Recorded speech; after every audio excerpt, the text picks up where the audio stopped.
get asked to come talk to you about future communications, I started thinking about what are the things that I would want you guys to solve for me, really, since there is going to be a lot of smart people on the road. So I don't know if you guys know about level 3 communications.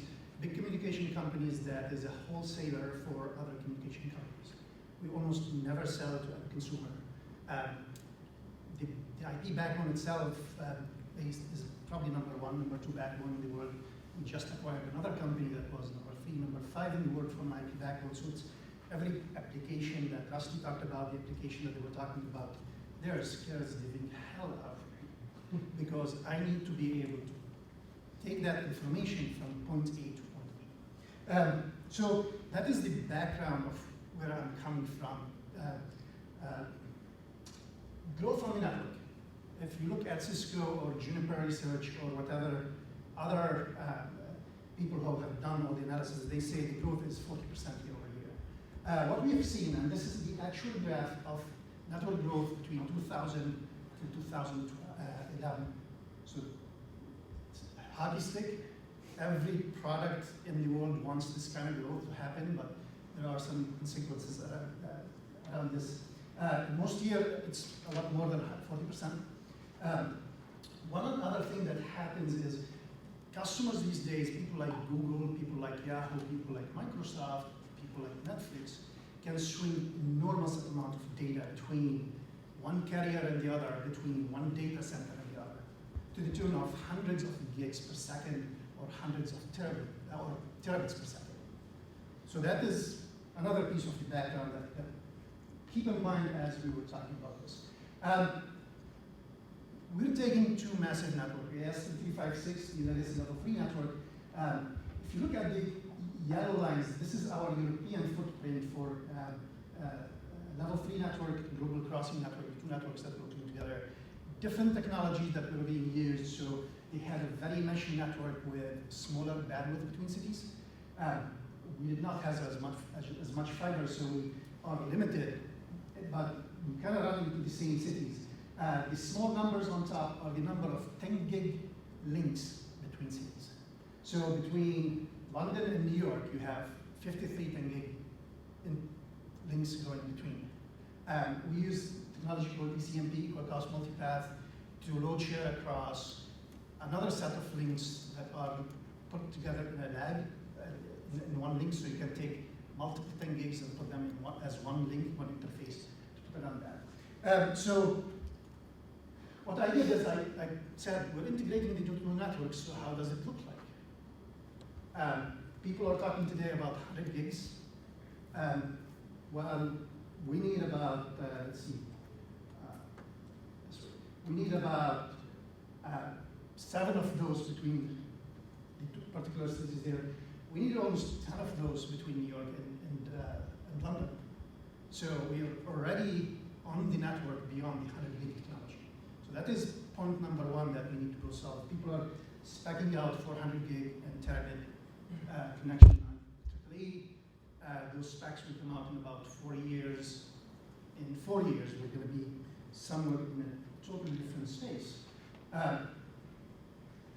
This is how it's going to look like. I did this simulation towards the end of last year, around December timeframe, and I said, well, let's look at 4 years out. That's when we expect 400 gig or terabit to show up. It's 260 10 gigs between London and New York. 2.6 terabits per second that we're going to go carry. Side effect of this kind of bandwidth demand that will continue to grow, and if these applications that we talked about this morning happen, most likely the growth will be bigger than this. So the side effects around this. I look at this from a couple perspectives. There is a long-haul network systems, and then there are the routers. The long-haul network systems, we are a fiber-rich company. We can light a lot more of those systems and bring up the capacity between locations. The router is a different story, though. The graph on the top there is the number of locations and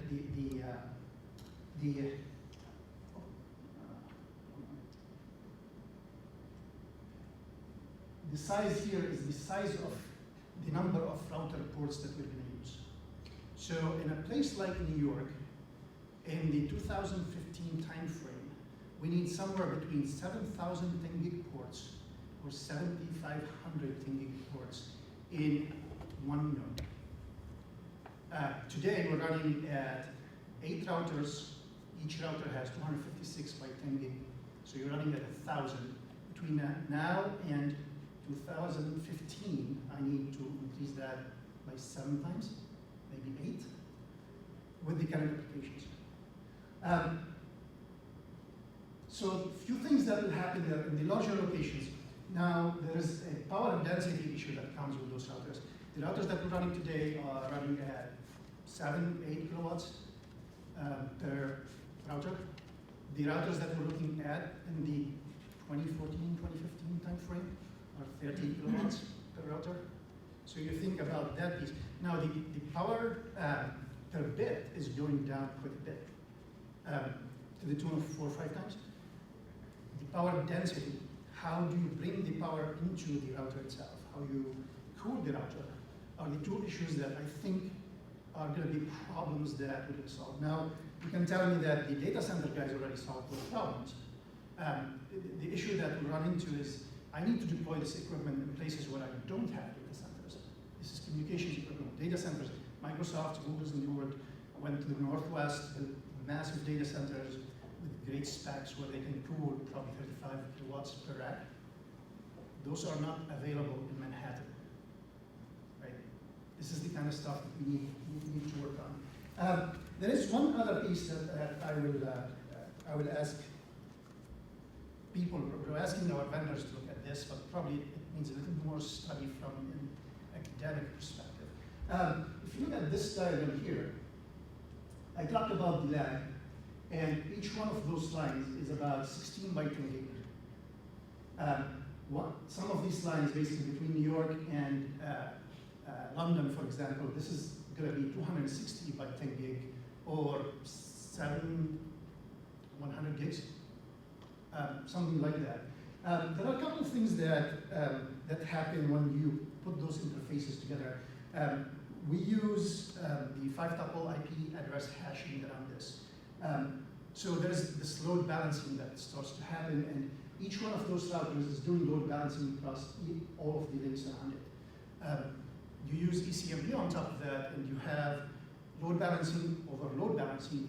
And if you have heard of hashing mechanisms, they start kind of preferring certain paths over others, and you have this lopsidedness. So you will have one of these links running at 100% when another link is running at 80%. So what does that mean? The efficiency, just assume 10% in efficiency in this lag portion, and only lopsidedness about 10%.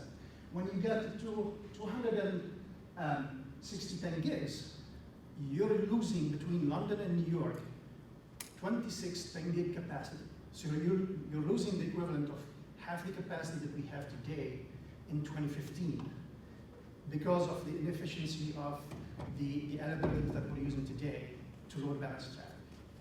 So that, in my opinion at least, is worth a lot of study because 26 10 gigs is a lot of money for us.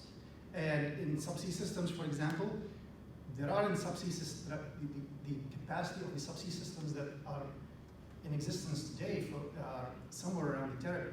So if you use a quarter of that, that is a massive expense that we need to recover one way or another.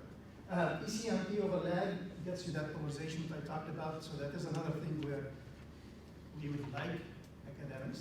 So we're talking to graduates and undergrads that are even go work in the work field to look at this piece as well. And the other part of this that is very interesting is there are no troubleshooting tools.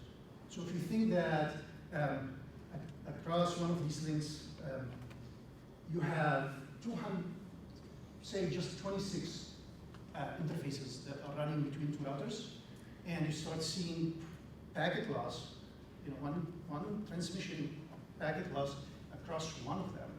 How do you troubleshoot that? How do you discover which one of the 26 is having a problem? Today, the tool set that exists is very limited. We have to write it ourselves. Our operations center guys, our IT guys write all of that software. We would like other people to be in the business of doing that. So those are the things that we're trying to solve around. The other portions of it, redundancy, upgrades, all of that stuff, I'm not going to mention, but to replace this set of platforms in one location takes about 3 nights, where you take a portion of it down, replace it, put it back up together. So those are the kind of operational problems that we could use help. I think this was my last slide.